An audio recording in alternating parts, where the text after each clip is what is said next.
나중단 도마 음 다리 다망고야체 다팅이 버성마르베 다 딜리아 페베. Today, I would like to offer a warm welcome to all of you who have come to this second Marangok Summer Teachings. All the lamas and spiritual friends and kempos, the members of the Sangha, and the monks and nuns, all of the people who are listening over the internet. I'd like to offer you a warm welcome and wish that you are well. So starting from today, we will be having the summer teaching for the next 5 weeks.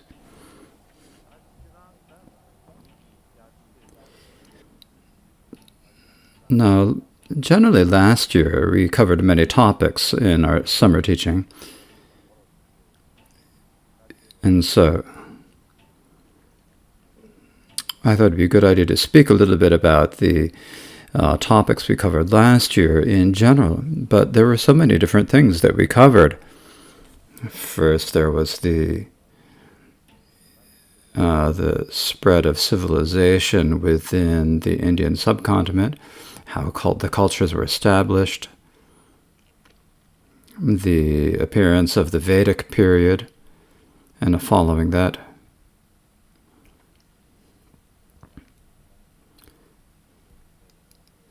there's the view and philosophy in the non-Buddhist philosophies, such as in the Upanishads.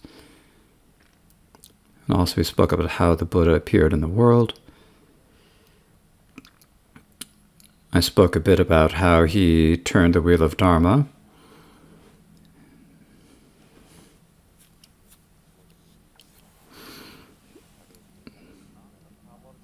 And I spoke a bit about how the teachings continued to spread after the Buddha passed away, and in particular how the Buddha's teachings spread during the time of Ashoka, the Emperor Ashoka. So I spoke about those in general. So in this summer teaching,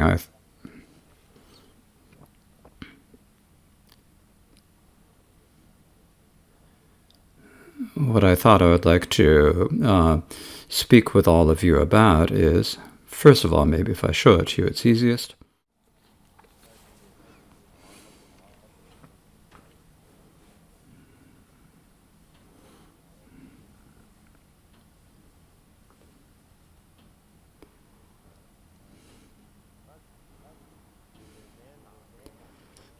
So I think we'd speak about early Buddhism, the appearance of early Buddhism.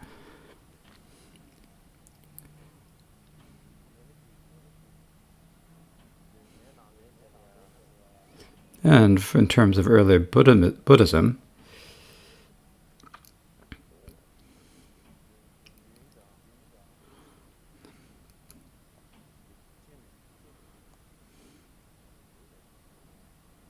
it's not working quite right.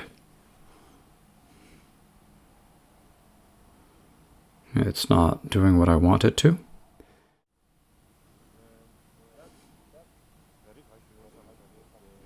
So this year I'd like to speak about the early Buddhism. And this has 9 different points.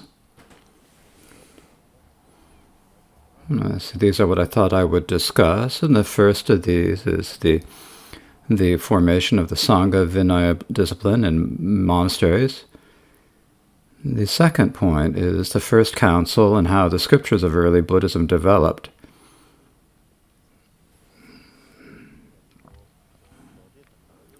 And the way contemporary researchers describe it, the scriptures here primarily are the sutras and the Vinaya, and so that is what we'll focus on.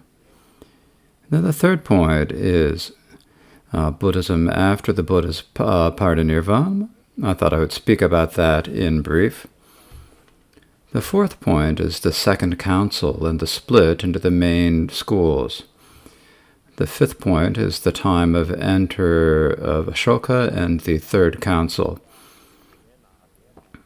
Then is the sixth point is the meaning of the scriptures of early Buddhism.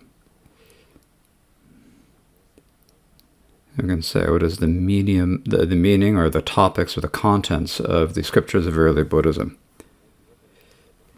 And the seventh point is what texts and manuscripts we have from early Buddhism, what is actually extant that we actually have to look at now. Then the eighth point is the points of the points of early Buddhism that are related to secret mantra. Now, the reason for this is that the summer teaching is primarily to speak about the origins of the secret mantra. And so because that is the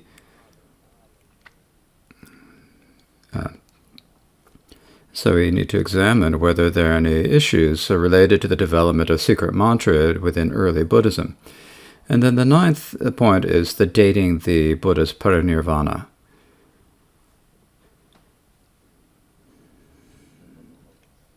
There's a discussion of when it was that the Buddha passed away. If we are able to determine this in terms of the Western calendar. There's a lot of dispute about this, and there are many different positions about this, so I thought I should speak about that topic separately. And if we have enough time, then there's another major topic, which would be the time of Nikaya Buddhism, or the time of the 18 different schools of Buddhism. So I thought I might speak about that. And if beyond that we still have time, then I will speak about the spread of the Mahayana. But if I look at it now,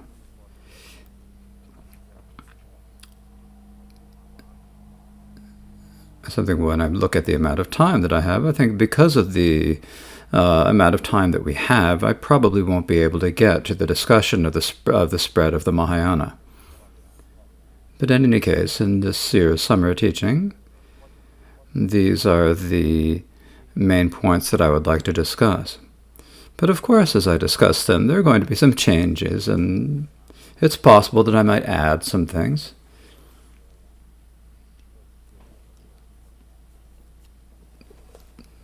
And also there are some things that when I actually get to speaking about them that I find that I'm unable to speak about. In any case, this is in general what I would like to speak about.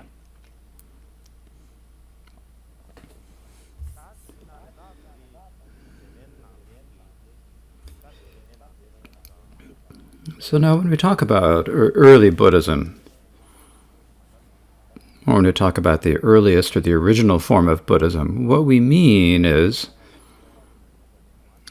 actually there are many different positions about this, but generally what we expect, or what we explain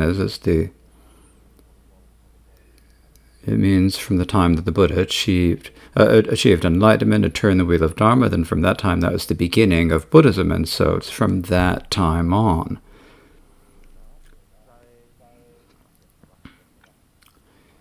From that point until the two main schools developed. And so it's that period in between those positions that we can call either the early Buddhism or original Buddhism.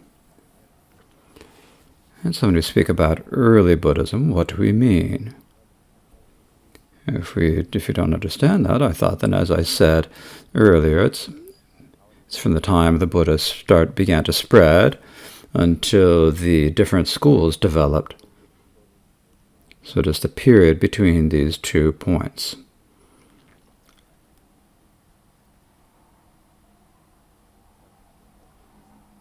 This is the period that we call early or original Buddhism. Now, within the original time of the spread of Buddhism, how did the Buddhist Sangha develop? How did the Vinaya disciplines and rules of the Vinaya appear? And how did monasteries develop? So I thought I'd speak about these. Now, the first thing that we need to understand with these is what we call the fourfold community. So this term, the fourfold community,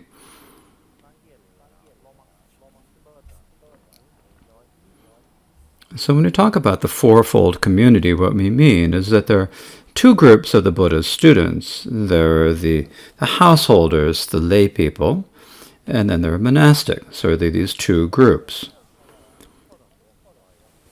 Now with the householders, you can divide them into male and female.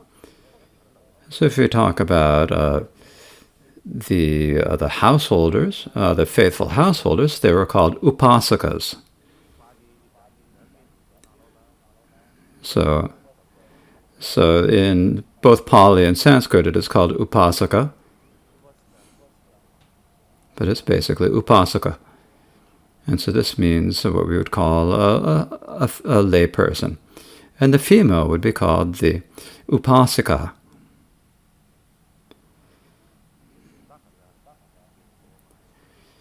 So this is what we call the female lay practitioner.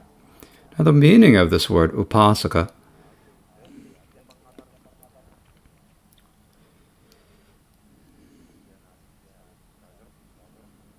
there was a text on grammar written during the early translation period. It was probably written around 814 in the Common Era, and it's called the Grammar in 2 volumes. And this spoke about how to, it's a very important text about the translation from Sanskrit into Tibetan.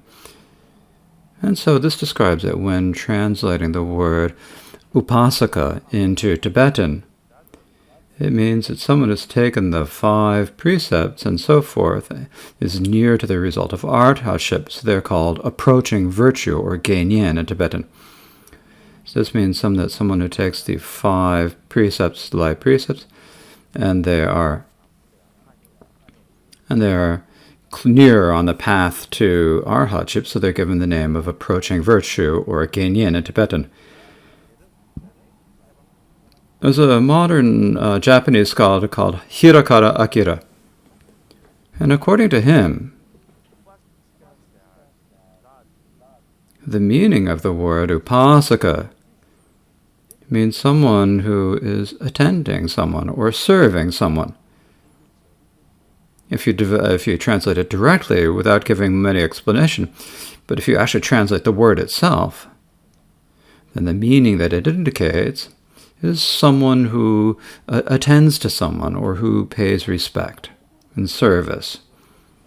So there's someone who serves or attends to someone. Who are they attending? Who are they serving? That's the question that comes up. And so who are they serving? Well, they are serving the monastics.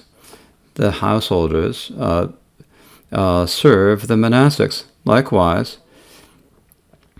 also, the monastics also need the requisites for their livelihood, and so the supplies, or the people who provide them with supplies, are the householders. Likewise, the households then go to the monastics to ask for guidance and Dharma teachings. And then even while they remain living in the household, they can practice the Dharma. And so this is generally the understanding of an upasaka.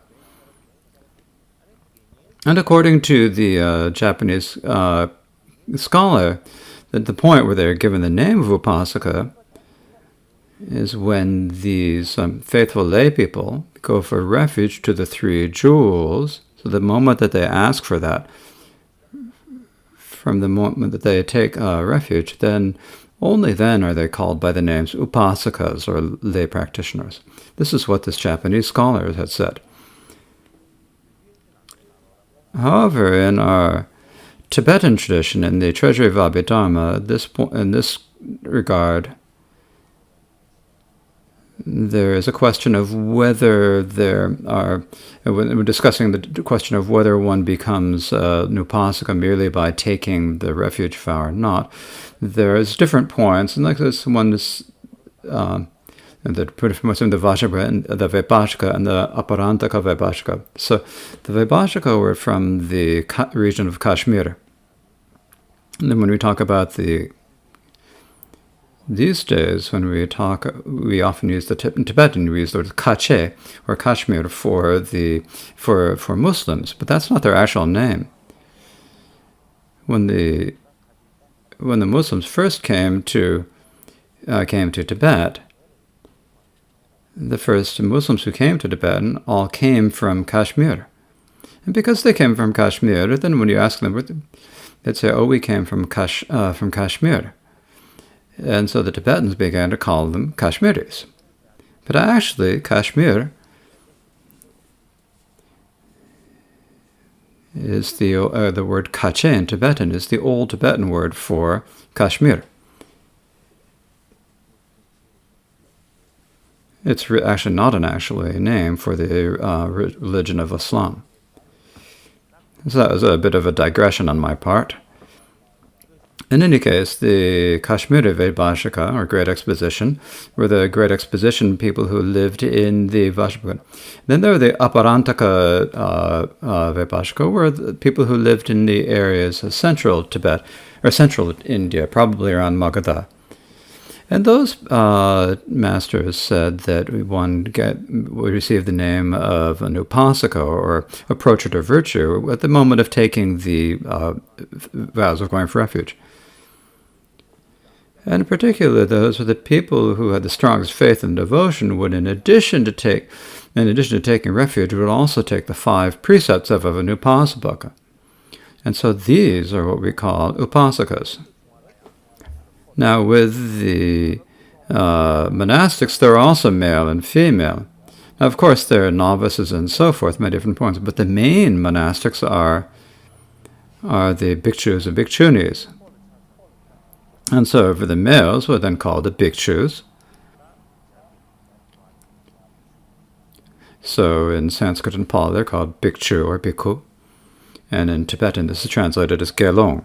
And then the females are called bhikshunis, which in Tibetan is gelongma. So when I talk about a bhikshu, the meaning of this is according to the Grammar 2 volumes, what it says is,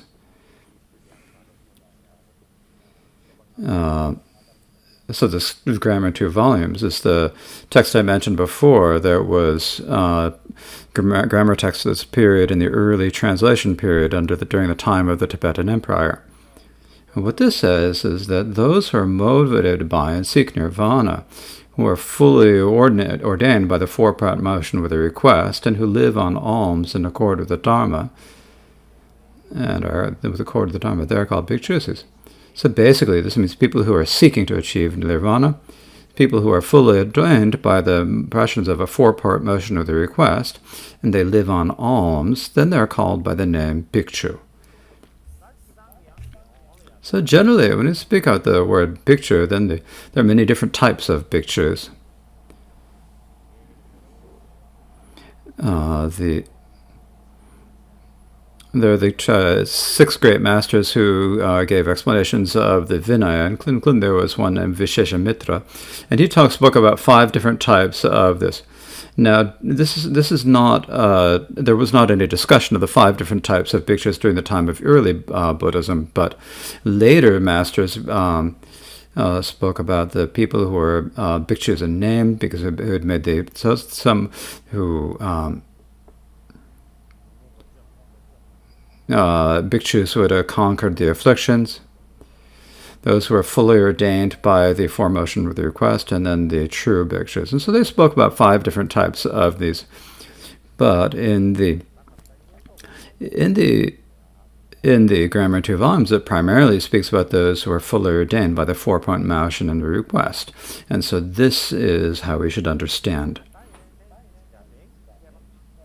However, that Japanese scholar Hirakawa Akira, he says that the meaning of the word bhikshu is that if we translate it into English, it means a mendicant, someone who goes begging. That's what the word means, he says. Someone who goes like a beggar and goes, I'm begging for alms. So this is what we mean. But when we translate it into Tibetan, when you say into Tibetan, if you translate it as a beggar, then that's not a nice word. So you made a nicer name. You made it gelong, someone who's requesting virtue.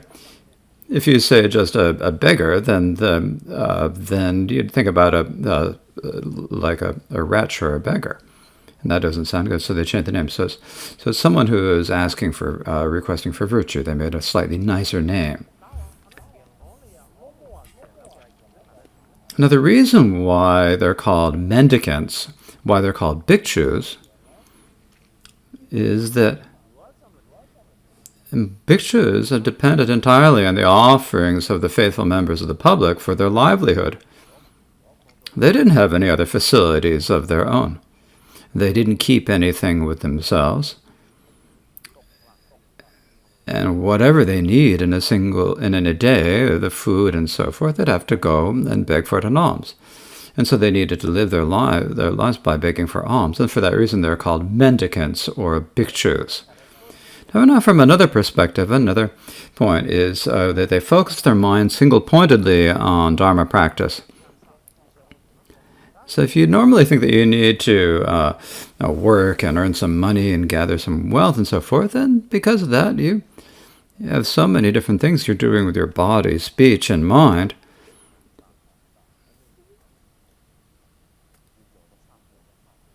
And so they're spending so much of their time earning money and gathering wealth. And the reason is that the bhikshus do not have time to that because they're devoting themselves entirely to the practice of Dharma and focusing their minds entirely on that.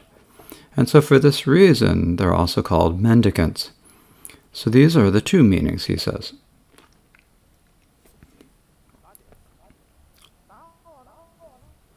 So in order to become a bhikshu, then you have to take the vows of full ordination, as I said. Now, when you think about a bhikshu, that means someone who has taken full ordination, and that's what we mean by the word bhikshu. That's the main meaning of the word bhikshu. And when we talk about the vows of full ordination, so this is what we speak about, the 253 different vows or precepts of a bhikshu. But basically, this means that someone who lived by a very strict discipline. Now, so basically, as I said before, you have bhikshus and bhikkshunis. And these are considered the monastic students of the Buddha, and the upasakas and upasikas are the male and female lay practitioners. And these four together are called the fourfold community of Buddhism, or the four types of students. And so the fourfold community is that.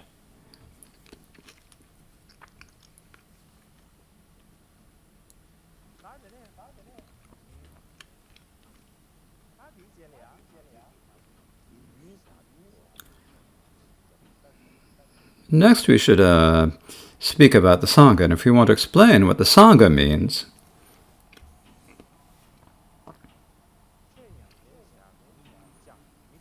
it means people who have whose aim is to practice the Dharma. When there are many people with faith in the Dharma who naturally gather together, it's not like someone particularly called them says come. And so they have people have longing for the Dharma, and they come together and they gather in a single place.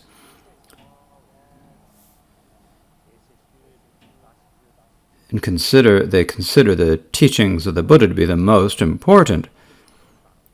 And then they practice it and put it into practice, just as the Buddha taught and practiced meditation this way. And so the assembler or order of those who have emphasized the teachings this way is called the Buddhist Sangha. When you talk about Sangha, so the word is Sangha. Now, if we take a very loose understanding of this, the word Sangha can mean to all of the fourfold community. The bhikshus, bhikshunis, the upasakas and the upasikas. So all four of the different types of the students can all be called, may be called by the name Sangha. However,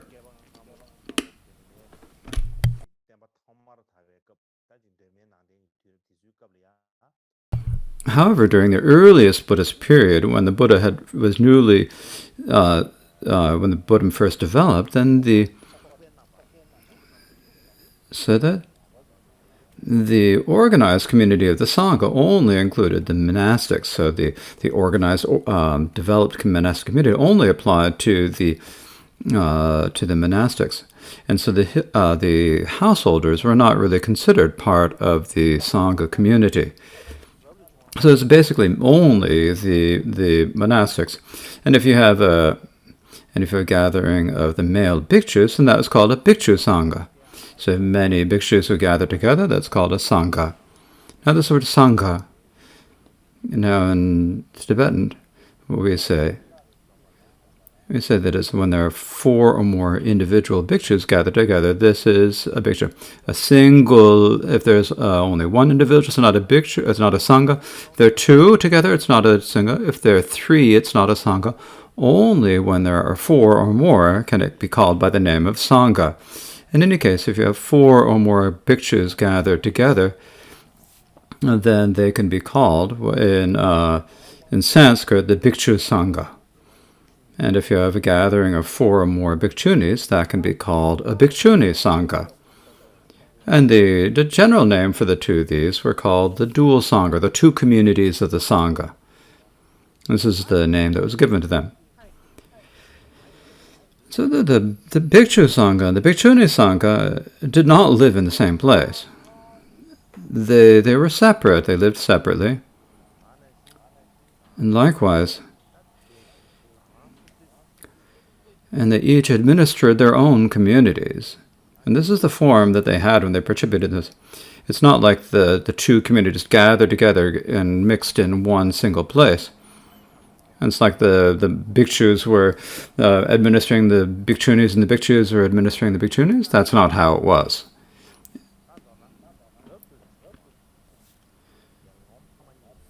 So basically, what this means is that there's a custom was to call the monastic bhikshus and bhikshunis by the word sangha, but the lay practitioners, the upasaka and the upasikas, were not generally called the sangha.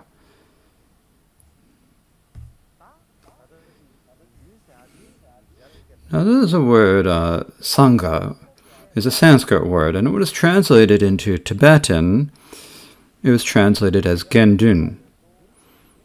And so this translation of gendun is basically translating the meaning. In Chinese and Japanese, they use the word sang. And so this word sang comes from the Sanskrit word sangha. And this can sometimes be referred to a single monastic. This does occur. In Tibetan, however, we speak about Gendunpas, or the Sangha members. If you want to, you can call a single bhikshu a Sangha member, and that's how we understand it. However, but actually, when you speak about the meaning of the word Sangha, it means the assembly of a gathering of many people. That's what we call a Sangha. A single individual can't be called by the term Sangha. As a way for you to understand it, there is a commentary on the 100,000 line Prajnaparamita that is attributed to Nagarjuna. Now, this isn't in Tibetan, but it is preserved in the Chinese. So this is a commentary on the 100,000 line Prajnaparamita Sutra that is attributed to Nagarjuna. And what it says in this, and I'm not going to read the words literally, but it's saying, why is it called the Sangha? So why do you call the Sangha Sangha? The word meaning of the Sangha is an assembly or a gathering. It's like a group, to say it in English. It's like an assembly or a group. And if a gathering of many bhikshus in a single place is called a Sangha. It's like, for example, if you have the many trees, and if you have many trees together, what you call it is a forest. A place where there are a lot of trees, you call it a forest. But you don't call a single tree a forest. Similarly, likewise, if you take out each of the trees out of the forest, remove them each, then there's no forest anymore, right? Similarly, the individual bhikshus are not called a Sangha. Bhikshu, when you have many bhikshus are gathered, this is called a bhikshu Sangha. Likewise, if within the bhikshus, if each of the bhikshus in it are go away, then there is no more sangha. So that's basically the group or the assembly of many bhikshus is what is called a sangha. So the meaning of the word sangha, to make it easy, is just a group. So when you say gendun in Tibetan, saying people who have the wish for virtue, there's no real idea whether it's a group or an individual or an organization or what. It's not clear. But in the meaning is that the word sangha means a group. During the time of the Buddha in India, there were political groups, so we extend like political parties we have these days. Likewise, there are also business communities, business groups. And these were called sanghas.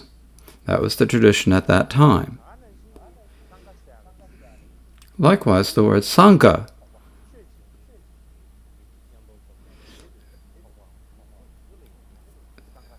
was also used for gathering the people who gathered for religious purposes, for religious assemblies, gatherings, or orders. So for that reason, not only did the people who had a gathering of many people who wanted to practice a gathering or organization of many people who wanted to practice the Buddha's teaching were called the Sangha. That's what we mean by Sangha. Sometimes there's also the word Gana that appears for the Sangha. This is most frequent in the Mahayana Sutras. There's this word, the Bodhisattva Gana. And so this also means the group of bodhisattvas or the assembly of bodhisattvas. So this word does appear.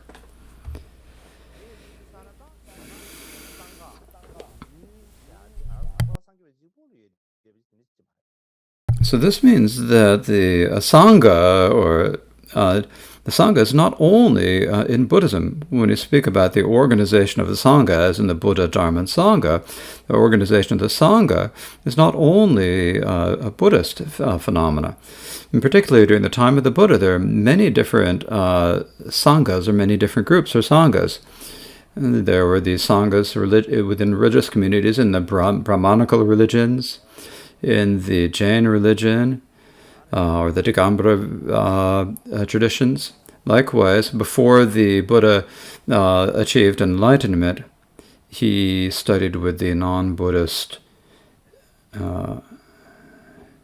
We studied with the non-Buddhist teachers, and so these are including Alarakalama and Udrakaramaputra. And so during that time, they were very well-known teachers at that time. And they were primarily practiced austerities. And they also had organizations or gatherings or assemblies of people that they were called sanghas.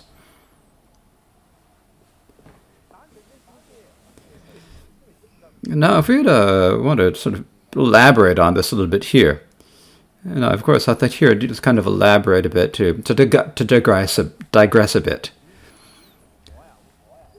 And if we wanted to have a good understanding of the word Sangha,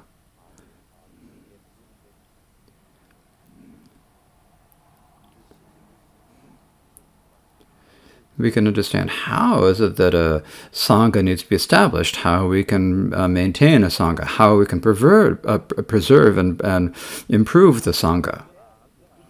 So we often recite the Sutra of the Recollection of the Three Jewels, right? And within this, what it says in this section on the recollecting the jewel of the Sangha, it says, the Sangha is engaged in goodness, it is engaged logically, it is engaged straightforwardly, it is engaged in harmony. Now the others I don't need to describe, but when we talk about engaged in harmony, and we say harmony, what does this mean? It means that their discipline and views are in harmony. And so you have all the members of the Sangha gathered together. They have the same discipline. They keep the same discipline. And they also have the same correct view of believing in the karmic cause and effect and faith in the and belief in the three jewels.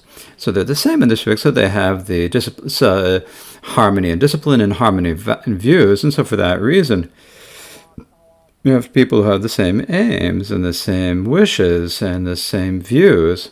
And so for that reason, they're harmonious. And so that is why we say harmony. Now also it speaks about this in that grammar of two values. It's a samparatipanna. What is this? It means that the disciples are harmonious in both discipline and views, and so they're engaged in harmony.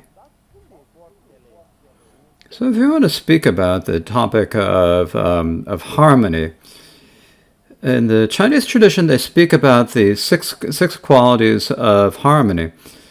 But this term about the 6 qualities of harmony are not described in the Tibetan tradition much.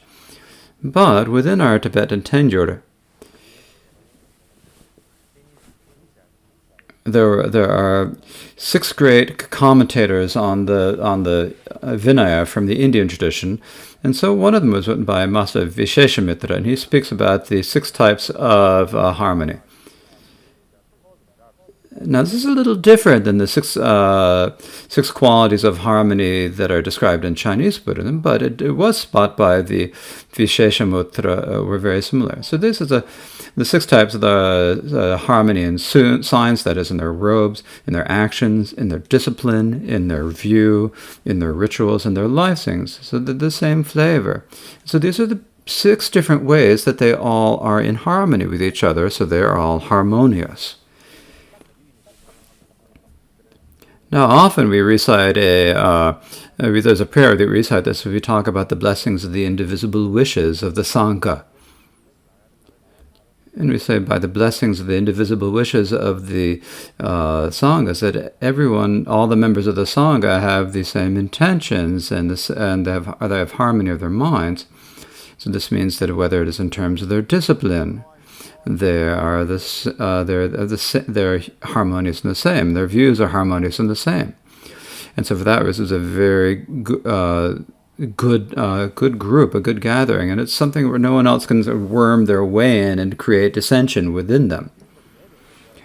And so because there is no disharmony in the Sangha, then they're able to strive together for the virtue together. And so this is when we talk about the Gendun, or wishing for virtue, means that they're the same in wishing for virtue.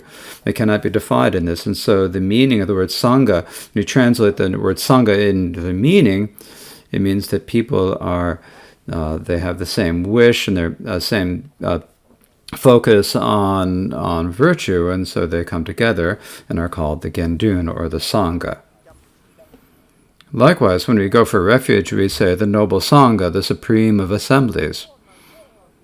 So we say the supreme of assemblies. The reason why we said this is that, as I mentioned before, is that the word Sangha means like a group or an assembly or a society. Now, there are many different groups in society. There are political groups, there are business groups, there are many different types of groups.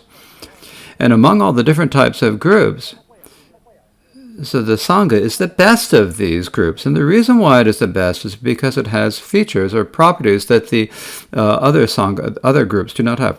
These are the harmony of views and the harmony of discipline. And so the people within this group have, unlike other groups, they have the same, they keep the same discipline. And so for this reason,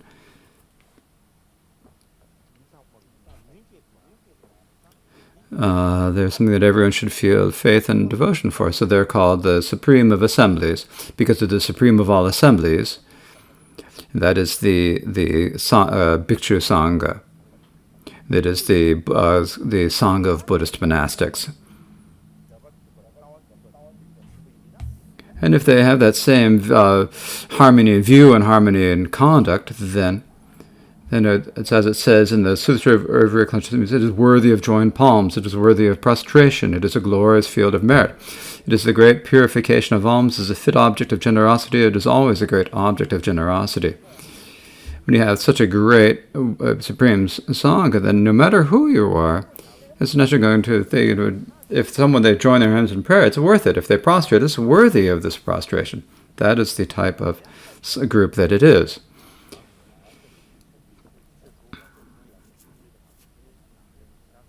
Now, the 6 qualities of harmony are not really spoken about in Tibetan, but the followers of the Buddha, and in particular the monastics, must have really had the same aims, the same views, and the same wishes. And when many people like this gathered together and stayed in a single place, and the reason why they would all gather together is that they have the same aim. They're keeping the same discipline. They're all taking the same views, and so if you have that, if we are able to understand this, well, I think it's very beneficial for us. Then, as it says in the Pratimokta Sutta, the harmony of the Sangha is happiness. The discipline of harmony is happiness. And this isn't to be something that we just recite with our words. This is something that we need to actually put into practice. We need to make all the disharmony in the Sangha resolve it into harmony. We need to increase the harmonies so become even more harmonious than before. If we can do that, this is extremely beneficial. The fundamental meaning of Sangha means that our wishes are harmonious, that our minds are harmonious. So that is what it means. So now we will take a 30-minute intermission. Now, actually, here's something to say. Now, usually what we do, everyone goes off. During the breaks, everyone goes off. These days, when we think about all the different situations of the world, we're going to do it differently. We don't know what's going to happen. There are many different wars. No one knows what's happening. So I think it's good for us to recite prayers. So during the 30 minutes of intermission, we will recite the text, and we'll have the recite Dharma. So we'll recite Dharma for 1 week, and next week we'll recite something else, maybe something like the spontaneous fulfillment of wishes or clearing the path of obstacles. And so each week we'll have different texts to recite, and we'll prepare these for you. So now if you need to go to the bathroom, if you need to rest, then you may get up and go. The rest of you, if you don't really need to go to the bathroom, then you can just remain and recite this. We've recorded the prayers, and you can recite with this. And so I will resume the teaching in 30 minutes.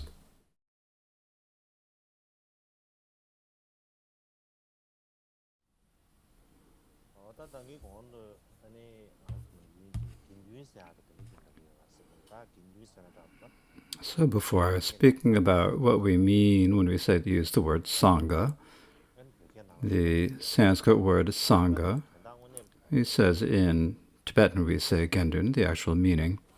I spoke a little bit about the basic meaning of this. Now following that, I would like to speak about the prerequisites and the procedures of going forth. So at the time of early Buddhism, during the original period when Buddha's teaching spread, so basically how the procedures of going forth, that is being ordained, occurred, what prerequisites you had to have, and what the procedures were. So if you speak about that. Now, before I was speaking about the Buddhist Sangha, now the earliest Buddha Sangha, would you be able to give an answer to that or not? Now, the earliest Buddha Sangha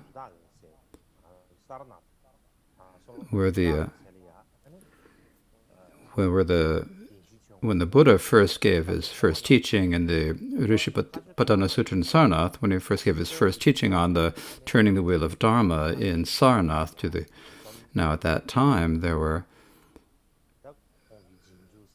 5 followers of the Buddha who were gathered around him. And so there were 5 of these people. And these included Kaundinya and others and so forth.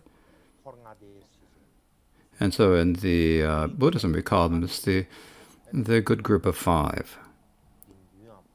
And so this is the good group of 5 as the earliest Sangha, or the earliest group of Buddhist practitioners. Now after that, then the Buddha, there were many others who followed the Buddha and went forth. within the,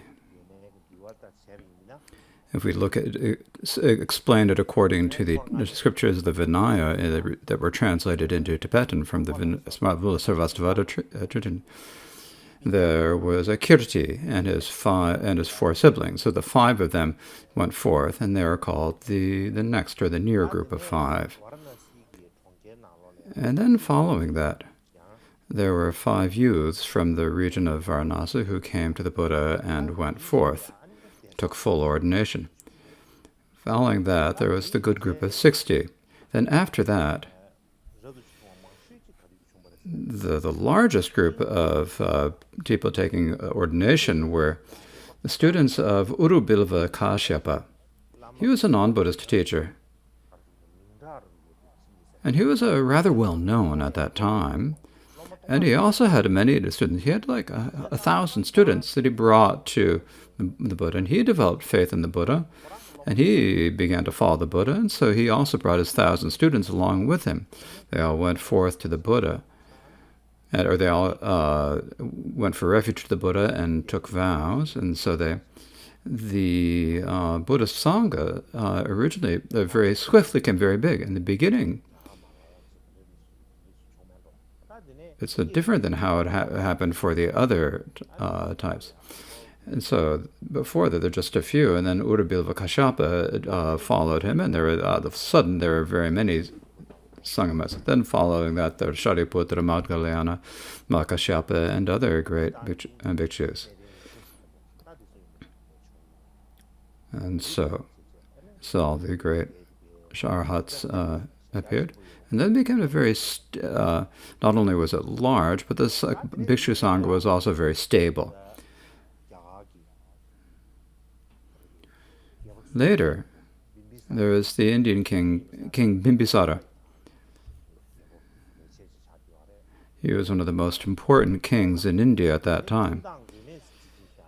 And also there was the householder Anathapindata, who was also extremely generous. He was very rich and very generous. And so the two of them,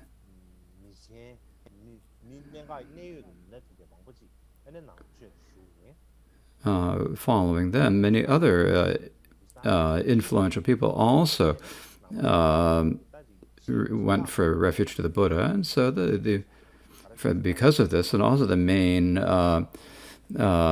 sponsor of the Buddha also became very influential. The one was a king, was a very rich businessman, a merchant. And so for that reason,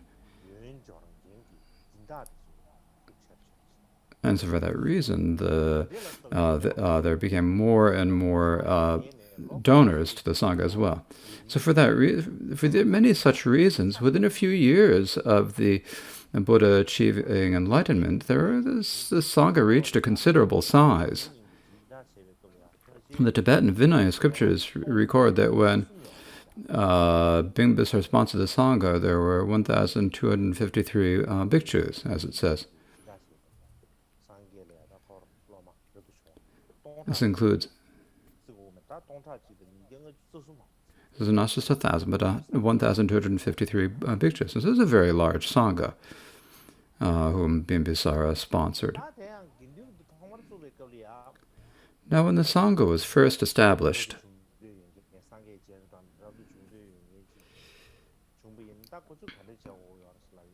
what people who wished to go forth, wished to have an ordination, would have to do is they have to go see the Buddha, and they'd explain their reasons and their aims for going forth. And if they did that, then the Buddha would allow all of those who wished to go forth. He basically let almost all of them go forth. He said it was okay. And after they gained that permission, the apostille, the person asking for this, would go to one of the elder sanghas, someone who had seniority in terms of their deity of taking their vows, and they'd go and take the refuge vow. They'd recite it 3 times, and they'd also then take 10 precepts. And they'd make the commitment to keep these 10 precepts, and then they'd become a member of the Buddhist Sangha. When we talk about the 10 precepts, These are 10 precepts that one has to keep. This is what or 10 vows that that one has to keep. And so the Buddha called his people shramanera. And so in India, these are sometimes we call them novices, but they are called shramaneras.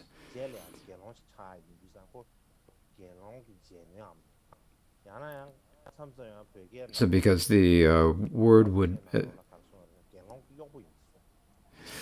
so the meaning of the word is that they're people who are on their way to becoming bhikkhus. They're close to, they're called the shramanera, or they can also say the people who serve the bhikkhus, and so they're called the getsul in Tibetan. But in any case, they basically had to keep these 10 precepts.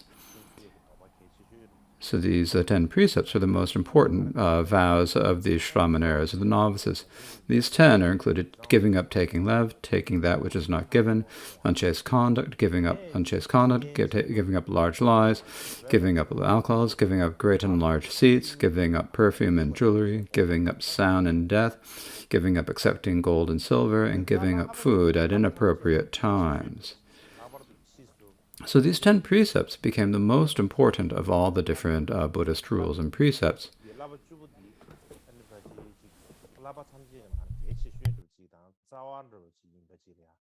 And so many later researchers have recognized these 10 precepts as the most important and the basis of all the precepts, and the most important, and the basis for all the later precepts is. Not only were there different precepts, there are also different rows. There's rules about one's robes and so forth.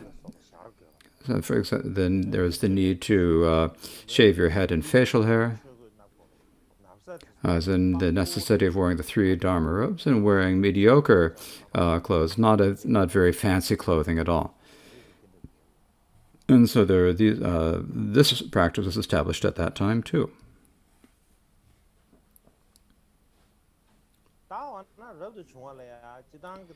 Now, when we talk about if someone who wants to go forth, was everyone who wished to go forth, were they all allowed to go forth and become Buddhas?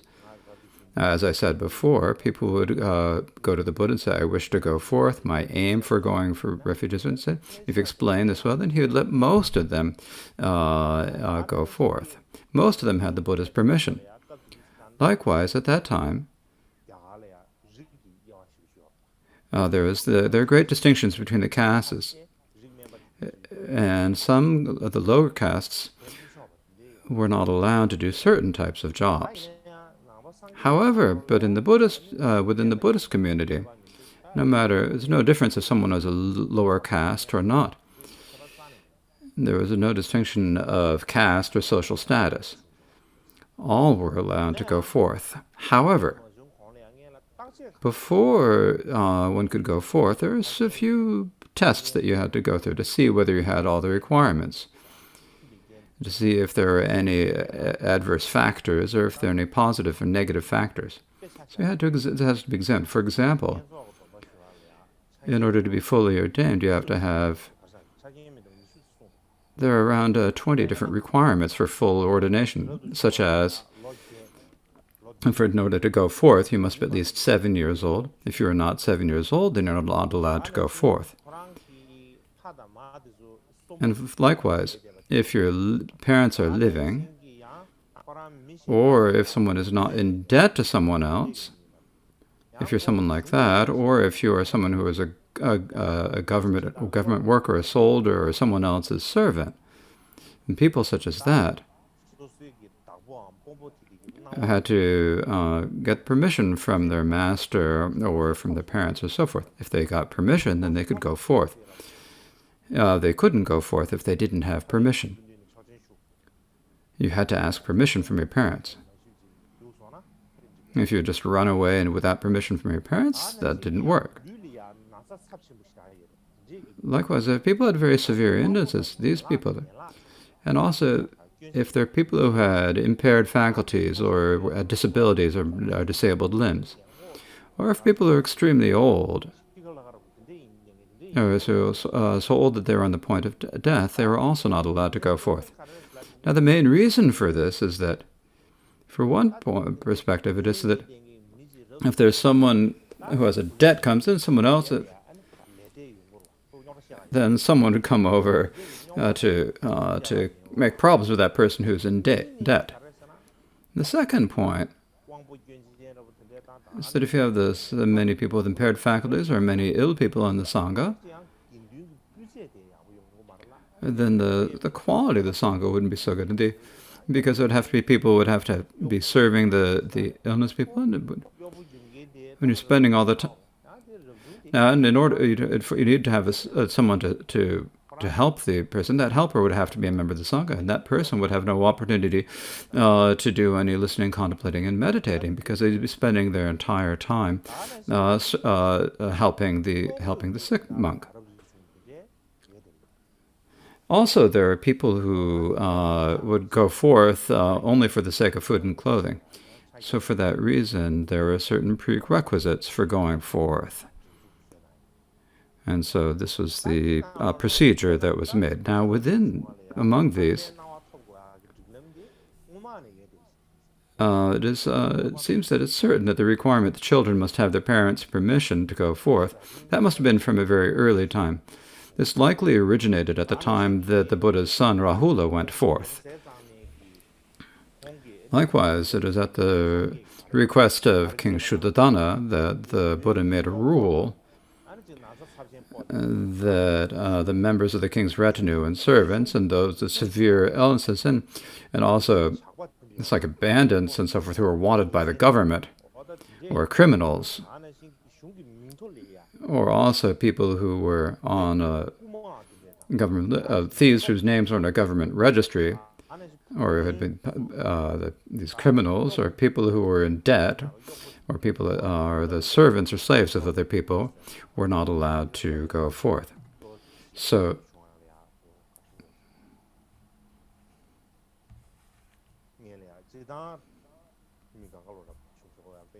in general, everyone could go forth. But before one could go forth, it couldn't be just anyone at all. They had to be examined first to see whether they had all the prerequisites. Now, next is the sort of the sequence of ordination. When a Sangha had gone forth and taken the novice vows, if they lived within the Sangha and got to the age of 20, so after they achieve the age of 20, if they have all the perspectives, then they are worthy of it, and they could be given the full ordination of a bhikshu. Now, at first, it was the Buddha himself who gave all the vows. So the Buddha gave the vows. But later, as the Sangha grew, it got larger and larger, and there were more and more bhikshus, and as it got to be bigger and bigger, then there were people in outlying lands and remote areas who also wanted to enter the Sangha. There were many Sangha members from these regions too. And so, if there are people from remote places and outlying lands, then if the Buddha was unable to go himself, if that was the situation, then the Buddha designated other people, and he would say to them, you can go to that region and give the vows. And he gave them the responsibility of giving the vows. Now, according to the Mula Sarvastivada Vinaya scriptures that are preserved in Tibetan, what it says is that at first all the monastic vows could only be taken in the presence of the Buddha. You could not take them from anyone else. Everyone had to take the vows from the Buddha. So this was the tradition at the beginning, or the custom at the beginning. Now, as I said before, some were coming from long distances away to take the vows. There are many such people. And some of these people encountered very mortal dangers, or the danger of being killed. They would meet bandits, or they'd meet or carnivorous animals. And so because they were in the danger of their lives, and the Buddha said, you don't have to necessarily come to where I am. You can also, wherever you are, you can, if there's a sangha there, then the sangha can all gather there. All the bhikshus there can all gather together. Then that's a sangha, right? And then if there's a sangha, then the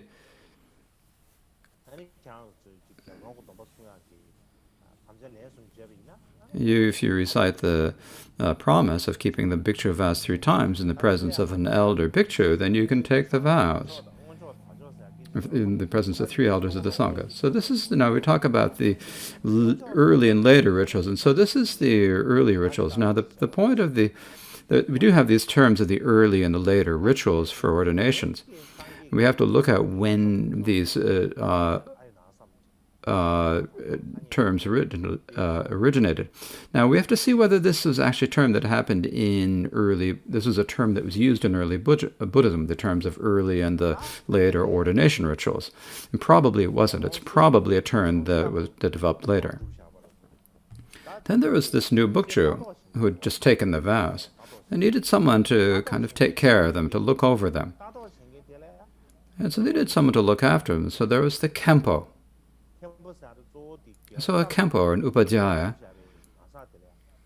was like the person who was like the mentor, or the person who was maybe looking after that new bhikshu. So that person was called the Khenpo, or the Upadhyaya. Now sometimes the Khenpo wouldn't have time, or there were times when the Khenpo was not there. And so at that point, the new bhikshus would also, at some point, some of them would remember their homes and miss their parents, and they become feel very unhappy. And so if there was always someone who was always looking after them, they needed someone who was always there to look after them and take care of them and give them guidance. And so they were assigned a tutor or an acharya. So the acharya is when the Khenpo was not there or had no time, then this is someone who's appointed in his place. There was this individual who was appointed there. So if you talk about it in terms of the Dharma, the Khenpo and the acharya were kind of like the substitutes for your ones and parents. So in worldly terms, you have a father and mother, right? Now in Dharma, and so in the replacement or the substitute for our parents are the Khenpo and the acharya. And so this is very clearly explained in our Vinaya Vasta that is preserved in Tibetan. But these days we say Khenpo, Khenpo, and Acharya. We don't necessarily mean the Khenpo gives you the vows. Usually the word Khenpo means that these days we don't necessarily stay with the Khenpo whom we take vows. It's not like we continually stay with them. It's not like they're always continue looking after us. They don't take that responsibility, right? Actually, if we were to practice it according to the Vinaya, then the bhikshu and the acharya would be somebody you have to live with them. And they have to be someone who can continually give you guidance. So in brief, the main responsibility for giving you direction, saying you can do this, you should do this, you should do that, was primarily given to the Khenpo. He's primarily had that responsibility, and when he did not have the time or was absent, then the acharya would be the substitute for the Khenpo, and he would take the responsibility for looking after people. So how long he had to do this how long this had to occur was for 10 years. You had to spend 10 years studying the Vinaya with the Khenpo and the Acharya. And it's saying about training the Vinaya. It's basically saying that you may do this, you may not do that. It's giving you the guidance for what you may or may not do. It's basically, during early Buddhism, it wasn't exactly the same as where we have these texts of the Vinaya, and we say the Vinaya mean that. But there was nothing like that in the early Buddhism. If it weren't like that, there wouldn't be so difficult, right?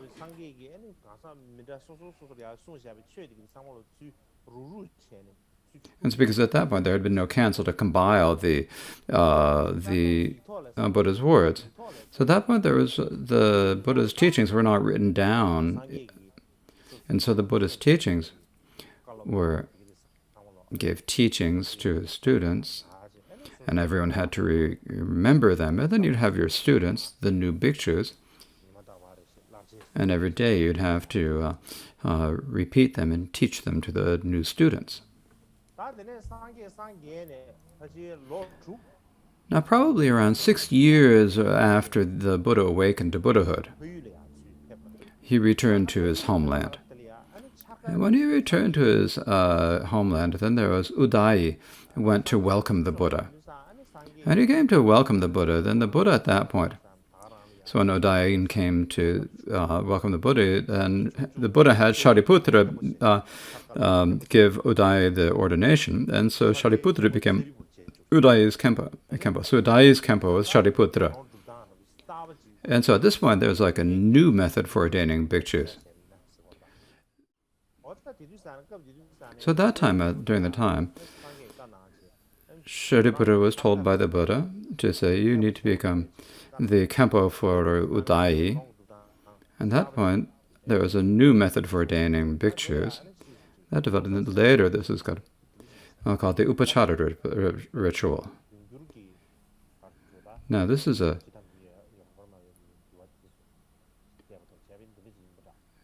according to the descriptions given in the Tibetan translations of the Mulasarvastivada Vinaya scriptures. Now, then what after from that one is that generally there are people who stayed within a certain region, a single fence. Now, everyone had to get together. When the vows were given, everyone had to attend. But later, as it's so necessary, that was made, said that it's not necessary, and one could take the vows from an assembly of 10 bhikshus. So if they get 10 bhikshus gathered, then you could take the vows in their presence. So that was allowed then. However, there was the noble Katyayana, went to many outlying regions. And when he went to these remote places, and so staying in these regions, there are many people who wanted to go forth and become bhikshus. But in those remote places, it was difficult to find 10 bhikshus, getting the whole number of 10 together. And so, and when the Buddha was asked about this situation, the Buddha said that if this is the situation, then it is okay to take the vows in the presence of 5 bhikshus. Now, I don't need to say too much about the way that you take the vows. I don't need to say in great detail. Basically, the person who's asking the vows, the postulate, what he would have to do is have to find a Kempo. Then after finding the Kempo, and so you'd have to say, I'd like to take the vows, and my aim in taking the vows is this. You'd have to explain it clearly. And then the Kempo would examine the person, see if they have all the prerequisites or not, and see if this goes forth, how's it going to be. And if you thought that it would be okay, then they would get they'd have to find the acharya for the action, the master of the action, and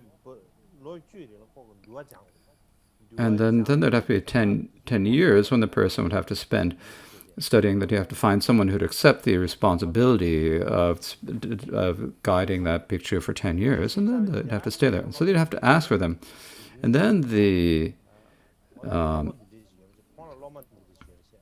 have the bhikshus and the master of the action, the acharya of the action. So you need the Kempo took the responsibility, and you'd have the student, and you have the master of action. You have to say, if they want to, if the Sangha thinks it's okay to give the vows, then please give the vows. And we'd have to make that request. So that's what we call the request. When we say the request, it's basically asking.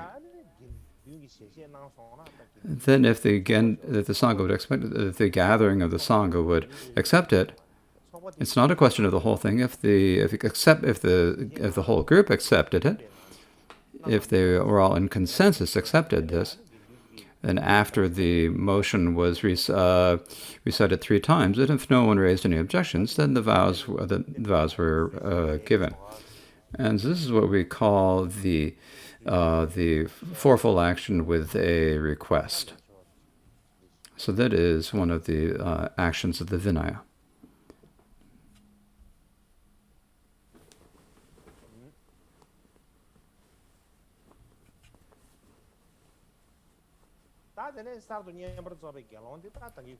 Now, a bhikshu had just recently taken the full ordination would have to become a student of that Khenpo and follow their guidance and counsel. They had to live with the Khenpo and go and follow their guidance. And during that time, they had to study the Vinaya. They also had to learn how to do dhyana meditation. And there are also the Buddhist scriptures, right? And at that time, there weren't any philosophical schools such as we have now in the like the Great Exposition of the Sutra, the Mind-only or Middle Way as we have now. There was nothing as complicated as that during the period of early Buddhism. But there were the Buddhist scriptures. There was the meaning of the scriptures, and they had to study this. Now, but when they were studying the meditation scriptures, if they had the permission of the Khenpo who was guiding them and mentoring them, then they could go search out another master who was particularly learned in that area, such as the practice of dhyana meditation, or if there was some master who was particularly skilled in the meaning of the scriptures, they could go to them and study. In brief, the Khenpo had to care for the student like his own son. And the student then had to serve his Khenpo like he was serving his own father.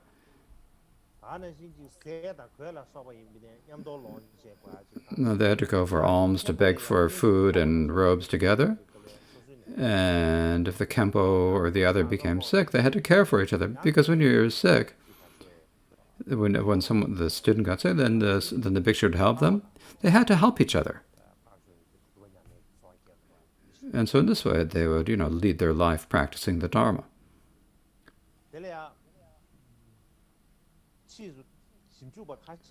Now, some later modern researchers say, first of all, there's the Khenpo, as I explained before. First, there's only the Khenpo. Then there are times when the Khenpo didn't have time, and so they needed someone to look, and so they made the Acharya. Now, the Acharya is what we call in Tibetan the local tutor.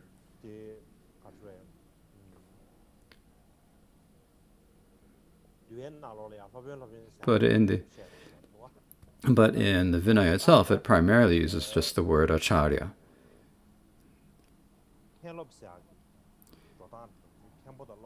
So it's this that develops a practice of having both a Khenpo and an Acharya to guide and to oversee the bhikshu.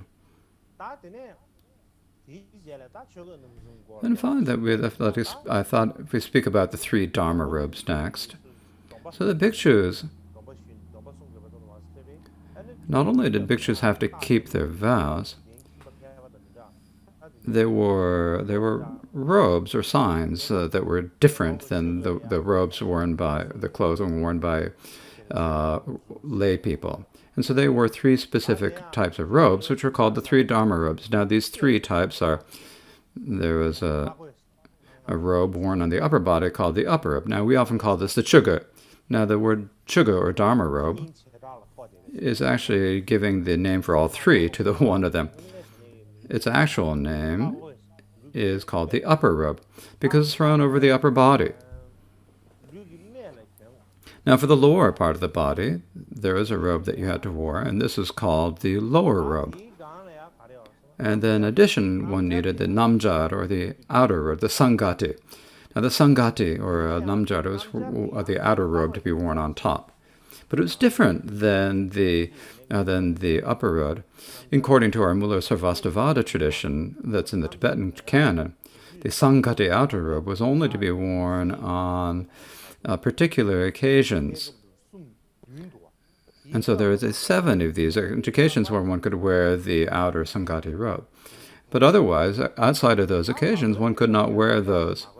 Now, when you weren't do that, then you had to designate the robe, bless it, and you have to keep it valued and keep it properly. But the namjar, or the sangati, is only for the only the bhikshus have this. Now, with the three dharma roads, then they should not, whether it's in talking about their fabric or their color or so forth, they should not be too fancy. They shouldn't be too directional. They shouldn't be something that everyone feels like really attracted to or that they feel craving for. It's like, oh, that looks really good, such nice clothes. It's a little different the way the things sounded. These days, I mean, people think,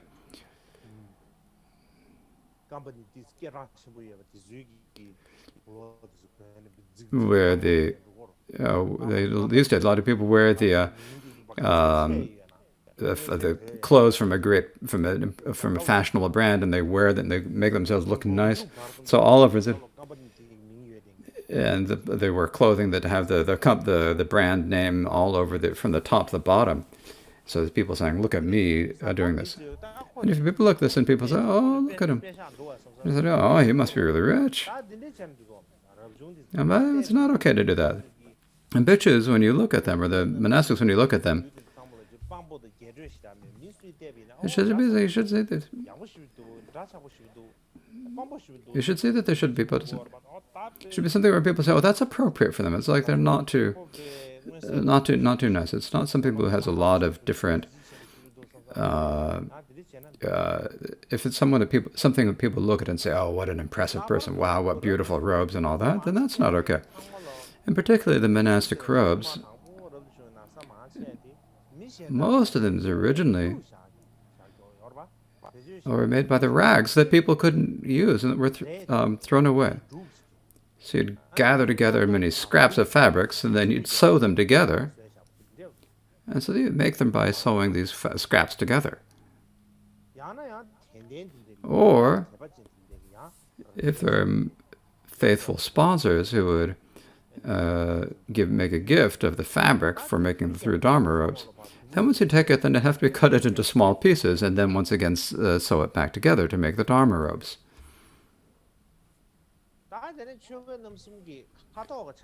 Now, if we think about the color of the three dharma robes, the Japanese scholar Hirakara Akira asserts that the monastic robes must have dyed a light brown color, and he used the Sanskrit term kasaya. That's probably what we call like a light yellow or light brown.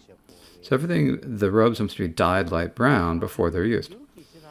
But in our Tibetan translations of the Mula Sarvastivada Vinaya, what it says about the robes for colors, it says yellow, red, and blue. It may be any of these three. Any other color is not allowed to be worn. And when we talk about red, yellow, and blue, they can't be like blue and like really blue, or red, or bright red, or really vibrant yellow. They can't be. They can't. The dyes must not be especially nice or bright. They have to be kind of faded. So if it's red, it should be light red. If it's yellow, it's like red. It should just be merely dyed. It's not very nice, not a very bright color. And so what it said is, if a donor would give very brightly, very nicely dyed cloth, like a red cloth, it's like a really intense red. If they gave that to make the three dharma robes, what you should do is you need to wash it in water. You wash it in water, and so if you can make it fade, you have to wash it in water 3 times in order to get it to fade. If one isn't enough, second time, so you have to wash it 3 times so that all the deep color is lost. And it becomes kind of faded. That's what you need. But for some fabrics you wash them 3 times, they're still too bright. But if you wear them, then it's no problem, because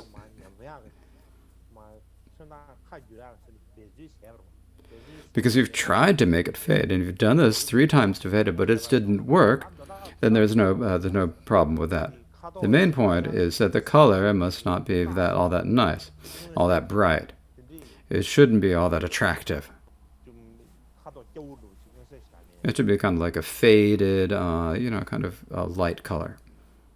근데 다는 신기 다 Likewise, 주는 넘숨리야 when you think about the three Dharma robes, there are the patches on the three, what we call the panels or the patches.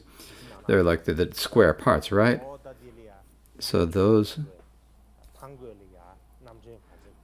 so the rules about how many of these patches or panels there should be on the lower robe and on the upper robe and on the Sangati or the Repadas. So you have like the Dharma robe, you have the length. So if you're going out, so like the length, this is what we call the length. And then you've got the shorter side, the width is what we call the height. So if it's the length, as you have the so you have the different panels, and that are called the vertical ones are called the strips. I don't need to speak about too much about this right now. If we have time about that, then later I can speak about it. Now, when you speak about these things,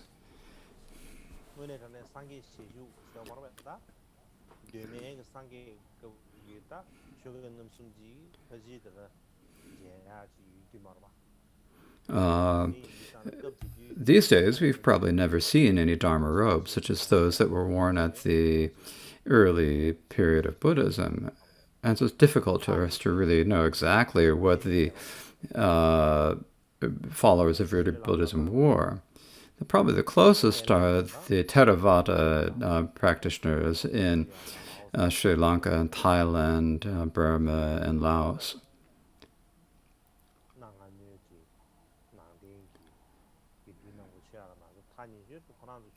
So their robes are probably the ones that are closest to the robes worn during early Buddhism.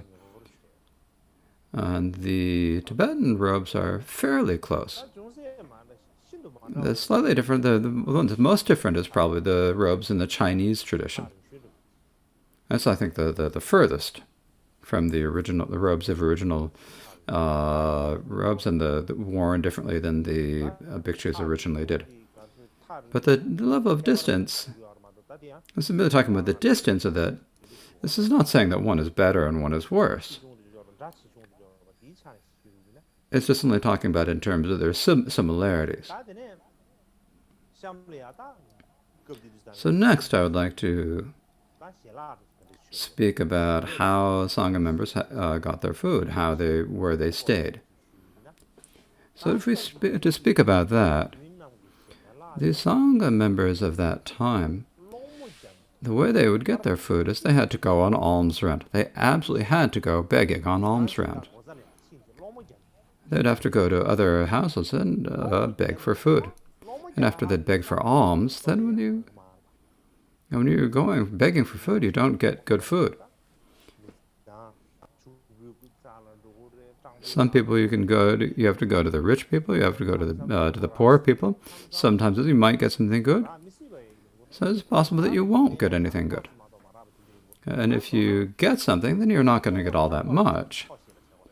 So you basically had to be satisfied merely by having your stomachs being filled. So basically, if you're just not hungry anymore, then you had to be satisfied that. You couldn't otherwise make any choice. You say, oh, my stomach's not filled. I haven't had enough. I still need to eat more. So you just be satisfied by merely your stomachs being filled. And likewise, you couldn't criticize the quality of food or whether you like it or not. Oh, this family's food is really good. They give really good food. That other family, their food isn't good. You can't criticize the food in that way. For the reason, because if the other person heard this, then they're going to feel upset about it. Someone comes and asks for them for food, and if you just giving them is good, right? And if you don't give it, then there's a loss. There's nothing to do. So you give it as better, and if in addition to that you're also criticized for it, then there's the danger that they'll be offended. So there's no reason. So you can't say you weren't allowed to speak about what you liked or didn't like. You could say this one's good and this one's bad. Now there's the Japanese scholar Hirakara, and what he said is that 개방하면 되네 그 상계 During the time of early Buddhism, 인도인지도 너무 작아도 when the Sangha members went on their alms round, they were not allowed to go to rich households much. For example, if you go to the rich households on alms round, you're going to get better food, right? They have nicer food. They're going to give you better food. But according to the Vinaya, you were not allowed to go often to the rich households because otherwise you had to avoid them. Because you'd think if you go to the rich houses, then you're only going to get food, and if you keep on going to the rich houses, then if you're always going to the rich people, then it gets a little bit annoying for the rich people. And so there's a rule was made. So the Hirakawa said this, and so he knows both Vinaya and Pali, and so this is probably something that's in the Pali Vinaya scriptures. Now, what it says in our Tibetan Vinaya scriptures is that one should ask for alms from whomever, whether they're rich across, or they come across, whether rich or poor. So you have to go ask for food from whatever house you come to. You can't intentionally or specifically go to a particular house and avoid going to a poor household. At that time, when you went for begging for alms, wherever you got to, you had to go to whatever house you came to, you had to go to their door and beg for alms.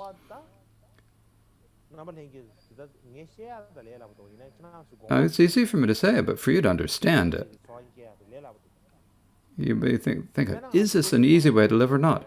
For example, when we have the Kaji Munlam, we have the Kaji Munlam in Bodh Gaya, and during that,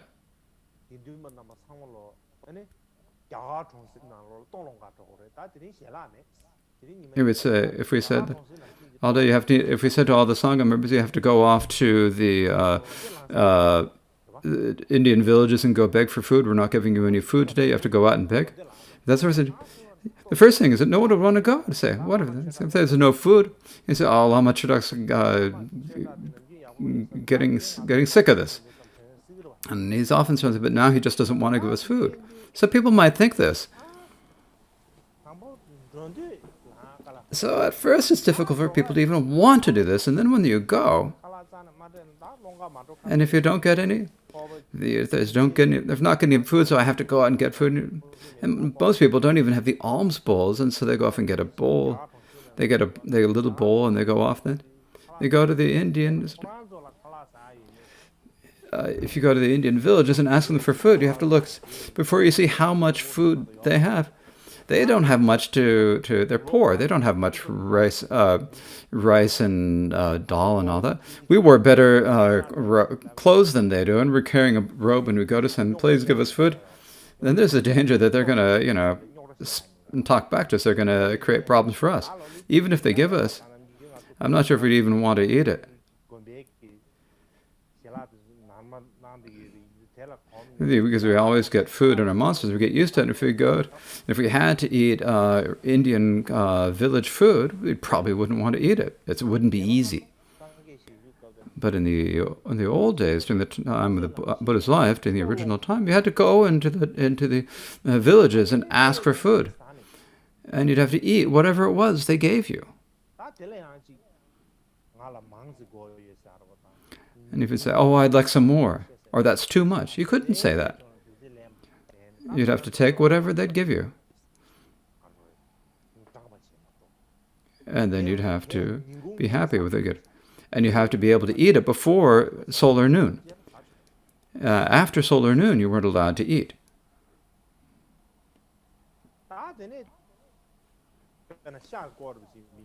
Think about meat, for example. In the time of early Buddhism, what it said is that if there was a meat that they'd not seen, heard, or suspected to be slaughtered for their sake, so if you haven't actually seen it being slaughtered, or if you haven't heard that it was being slaughtered for your sake, or if you didn't have any suspicion that it was slaughtered for your sake, then you were allowed to eat the meat.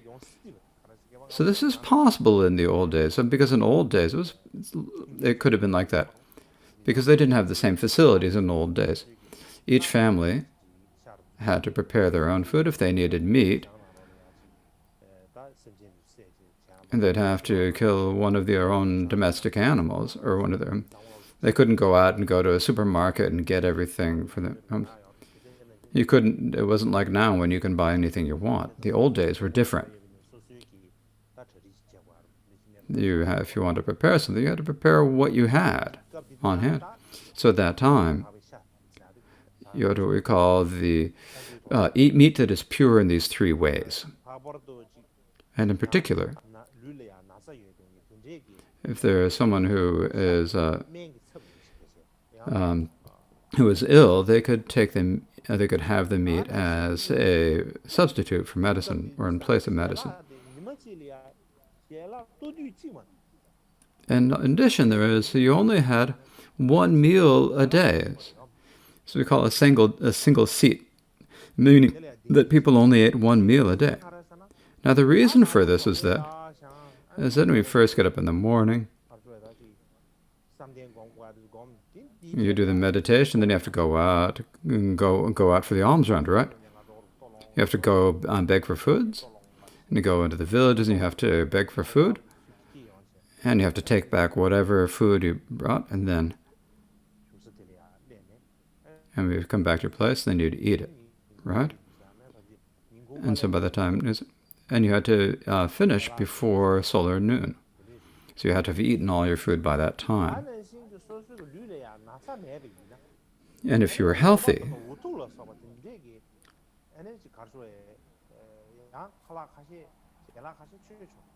there were certain foods that you were not allowed to eat, like milk or milk porridge, and because these are considered fine foods or delicious food.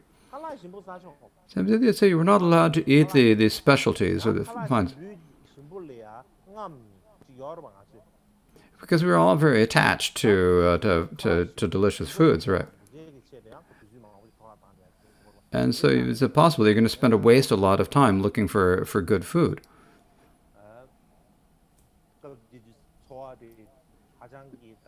So the lifestyle at that time, if you think about it from the perspective of modern people, is like very difficult and hard.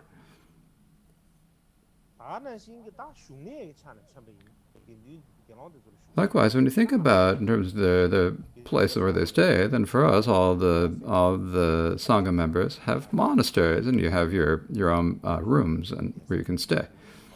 We have dormitories and places where you can stay. You have a place where you stay. But at that time, the bhikshus, what they had for their places, that all the bhikshus at that time would always move from one place. They would travel. In the summer rains retreat, we talk about the traveling. Because now we have like a sort of a symbolic. After we finish the rains retreat, we go on a traveling. We do a quota for a kilometer or two. But that's not the way. That's just a representation. In the early days, it's not like they had to go. You had to move from one place to another. And if it's just, when you're going someplace, is there a bed waiting for you where you're going? There was no one. You didn't know where you're going, when you'd get there, where you'd be. No one knew you were coming, and so whenever you got to a place, there's no places prepared for you. Where did you have to sleep? You had to sleep outside. Where did you sleep? You had to sleep in the rough. If there was a tree, you had to sleep underneath the tree. And this sort of situation during the time of early Buddhism all happened frequently in the period of early Buddhism. But the good thing is that in India, except for the monsoon, which is a few months in the summer, it rains infrequently in other seasons.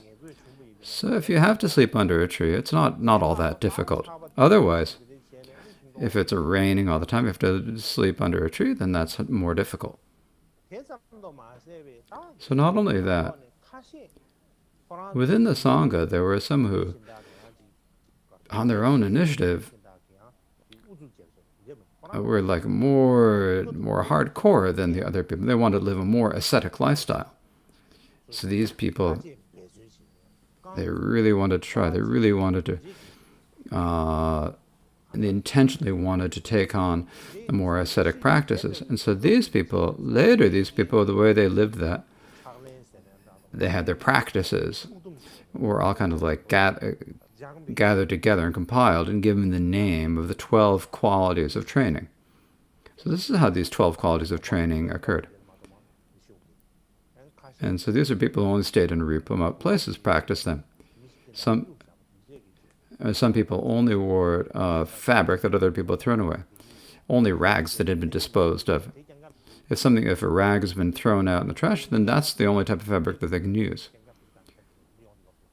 And so there were such people who practiced in this way. So at that time, among the bhikkhus, there were some who were intentionally underwent more strict ascetic practices. And in particular, there was the elder Mahakashapa. He was very well known for keeping the qualities of training. So when we think about these, at that time, the Sangha at that time, if we think about it, it's kind of like Milarepa, right? The way they lived, it's kind of like living like Milarepa.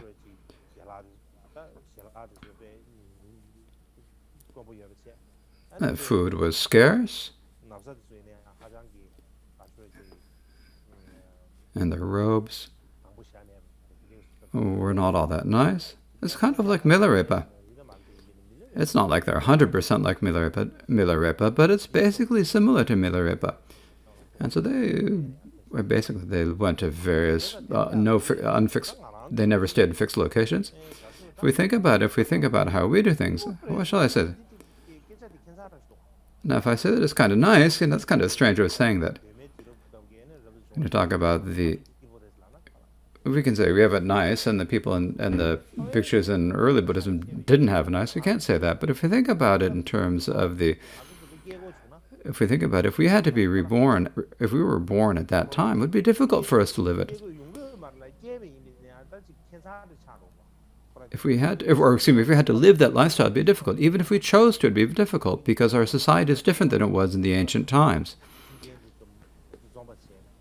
Because the facilities in our present area are so much more, and they're so much more plentiful, that if you still then insist on going to the ascetics practices, it'd be kind of strange. If you're doing completely different from anyone else and don't get along with anyone else, that's also kind of strange. So the societies at two times were different. The Indian society at that time was different than it current society, and so a way that worked in that society of that time. Now, if we need to work in ways that there's a different way that things work in our present society, but in any case, what we need to think about is in the early ancient times, the livelihood of the bhikshus was actually very simple.